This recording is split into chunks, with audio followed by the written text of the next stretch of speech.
नमस्कार, एस्ट्रो प्रभा में आपका स्वागत है। आज हम सूर्य ग्रहण पर चर्चा करेंगे कि इस साल भारत में दिखाई देने वाला सिर्फ एक ही ग्रहण लगेगा और वो है सूर्य ग्रहण, जिसे हम कंकण सूर्य ग्रहण भी कहते हैं और चूड़ामणि सूर्य ग्रहण भी कहेंगे। इस ग्रहण के बारे में जो भी पूरी विवरण है उसको जानने के लिए आप इस वीडियो को अंत तक देखें, मतलब आखिर तक इस वीडियो को आपको देखना पड़ेगा, तो आपको पूरी जानकारी इस विषय में मिल जाएगी।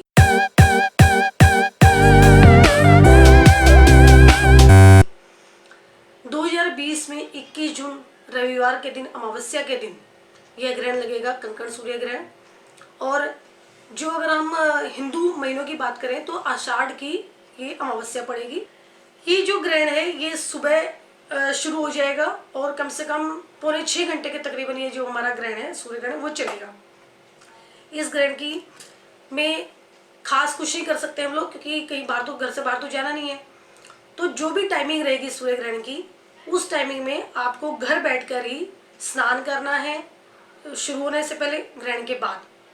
और ग्रहण का जो समय रहेगा और खासकर जो बीच का मध्यकाल रहेगा ग्रहण का, उसमें आपको मंत्र जाप करना है, स्तोत्र पढ़ने हैं, जो भी आपका मन करे। आप घर बैठ के हवन भी कर सकते हैं, होम जिसे हम कहते हैं वो भी कर सकते हैं।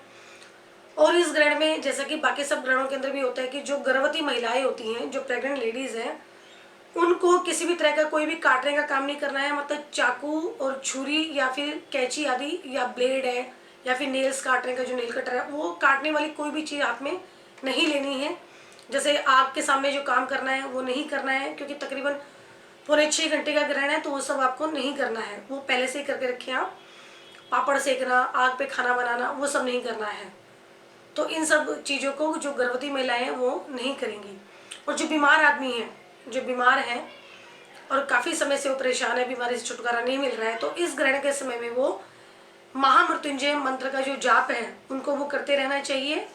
और संडे के दिन है, सूर्य ग्रहण है, तो सूर्य की उपासना, सूर्य का मंत्र, सूर्य की पूजा, सूर्य कोई भी स्तोत्र या सूर्य आदित्य हृदय स्तोत्र, सूर्य के 12 नाम, या सूर्य के किसी भी प्रकार की जो पूजा है, मंत्र है, वो इस समय में आप कर सकते हैं सूर्य ग्रहण के समय में।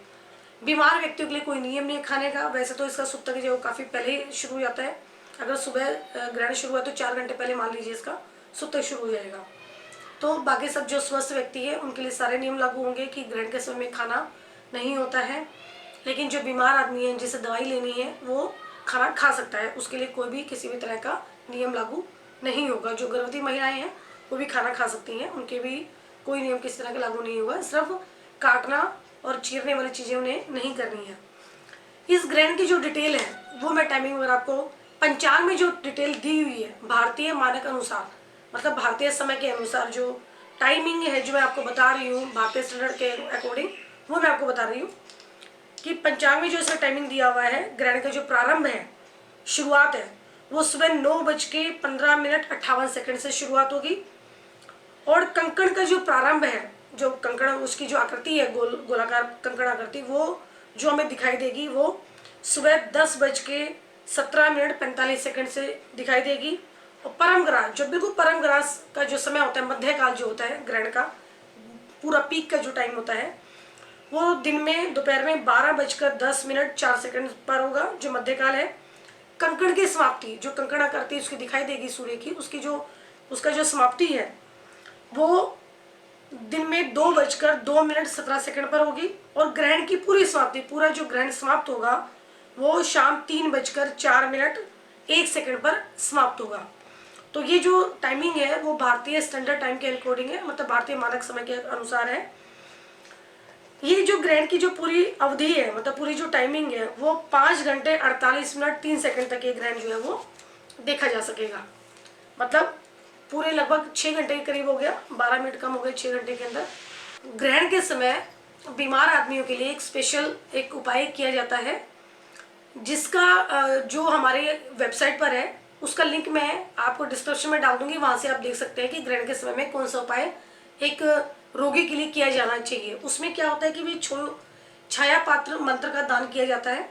वो पूरी डिटेल आप उस लिंक पर, डिस्क्रिप्शन में जो हम लिंक डालेंगे उस पर क्लिक कर देख सकते हैं।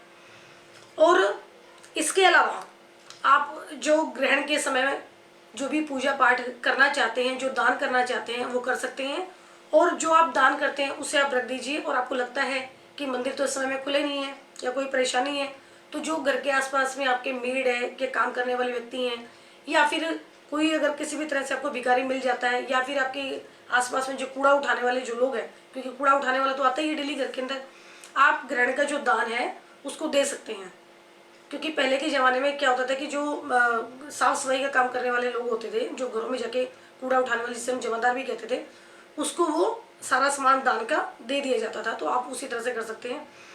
और मान लीजिए किसी पे शनि की 7.5 का असर है, या शनि की वजह से कोई काम उसके बन नहीं रहे हैं, शनि की दशा चली हुई है, तो आप इस ग्रहण के समय में शनि के शांत करने के लिए जो 7 प्रकार के अनाज होते हैं वो लेकर अपनी सामर्थ्य के अनुसार, सामर्थ्य मतलब जो आपकी पॉकेट अलाउ करती है जितना वो सामान खरीदने के लिए, वो सामान खरीदें और उसको ग्रहण के समय में हाथ लगा कर रख दें और बाद में उसे दान कर दें। अगर आपके पास कुछ भी नहीं है, आपके पास समय नहीं है कि भी 7 तरह के अनाज कहाँ से खरीदेंगे, तो घर के अंदर जो भी आपके आटा, दाल, चीनी, चावल जो भी है, वो थोड़ा थोड़ा सामान आप दान के लिए निकाल दें और उसको ग्रहण के बाद उसे दे दें। ग्रहण के बाद घर के अंदर अगर गंगा जल है तो वो छिड़क के पूरा शुद्ध किया जाता है और स्नान किया जाता है, वो सब आप कर सकते हैं। और जिन लोगों को बहुत ज़्यादा लगता है कि भी हाँ मेरी आर्थिक संकट मुझे है, मुझे किसी तरह की कोई लक्ष्मी प्राप्ति नहीं हो रही है, तो इस ग्रहण के समय में वो लोग भी अपना कोई भी मंत्र आप ऑनलाइन ले सकते हैं। लक्ष्मी जी का मंत्र ले सकते हैं, कनकधारा स्तोत्र ले सकते हैं, जो आपका मन करे। कहने का अर्थ ये है कि भी आपको जिस व्यक्ति को किसी भी चीज़ की परेशानी है, या किस ग्रह से परेशानी है, या जिस ग्रह की वजह से उसे परेशानी है, उस ग्रह के मंत्रों का जाप या स्तोत्र उस ग्रह का वो इस ग्रहण के समय में कर सकते हैं। और जो भी आपकी पॉकेट अलाउ करती है वो दान आप ग्रहण के समय में कर सकते हैं। तो ग्रहण की जो टाइमिंग है वो आपको हमने बता दी है। और ग्रहण के समय में जो रोगी के लिए उपाय है उसका लिंक हम डिस्क्रिप्शन में डाल देंगे, वहाँ से आप देख सकते हैं। वो आपको जरूर करना चाहिए क्योंकि बड़ा ग्रहण है और काफ़ी सालों में ये इतने बड़े जो ग्रहण है वो आते हैं। और सिर्फ एकमात्र ग्रहण है ये इंडिया में जो दिखाई देगा, इसके अलावा इंडिया में कोई भी ग्रहण दिखाई नहीं देगा। क्योंकि हमारे जो टीवी चैनल्स हैं ये बार बार, ये जो सोशल मीडिया से बार बार लिखा होता है कि ये ग्रहण आ गया, वो ग्रहण आ गया। जैसे पीछे भी पूर्णिमा के ग्रहण के बारे में बताया गया था, जबकि कोई ग्रहण नहीं था। सिर्फ इंडिया में एक ही ग्रहण दिखाई देगा 21 जून 2020 दिन रविवार, आषाढ़ मास की अमावस्या के दिन ये ग्रहण दिखाई देगा, जिसकी अवधि लगभग 5 घंटे 48 मिनट, लगभग 6 घंटे के तकरीबन रहेगी। तो इसके साथ ही हमारी वीडियो यहीं समाप्त होती है। नमस्कार।